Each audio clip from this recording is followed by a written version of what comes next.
আসসালামু আলাইকুম রহমতুল্লাহি ওয়াবারাকাতু। প্রিয় ভিউয়ার্স, আশা করি ভালোই আছেন। আজ আমি আপনাদের 27 ঘন্টায় কোরআন শিখুন এর 25তম ঘন্টা নিয়ে আলোচনা করব। এর আগে 1 থেকে 24 ঘন্টা আলোচনা করেছি, যার এই ভিডিও ডেসক্রিপশন বক্সে দিয়ে দেব, চাইলে দেখে নিতে পারেন। তো প্রথমে আমরা চলে যাব 27 ঘন্টায় কোরআন শিখুন এই অ্যাপসের ভিতরে। এরপর ক্লিক করব 27 ঘন্টায় কোরআন পড়তে শিখি। এরপরে আমরা চলে যাব 25তম ঘন্টা। 25তম ঘন্টায় 3টি সূরা প্র্যাকটিস করব। তো প্রথমে সূরা আসর। বিসমিল্লাহির রহমানির রহিম ওয়াল আসরি ইন্নাল ইনসানা লাফি খুসর إلا الذين آمنوا وعملوا الصالحات وتواصوا بالحق وتواصوا بالصبر. এরপরে সূরা কদর।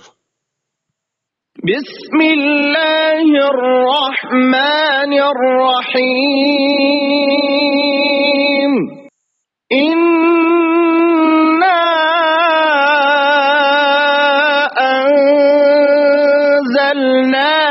في ليلة القدر وما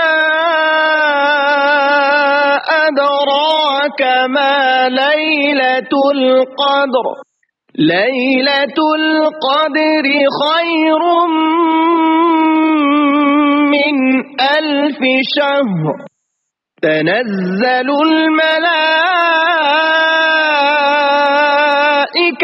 والروح فيها بإذن ربهم من كل أمر سلام هي حتى مطلع الفجر.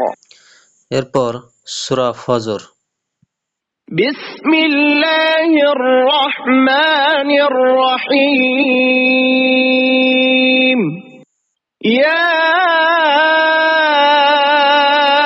أيتها النفس المطمئنة ارجعي إلى ربك راضية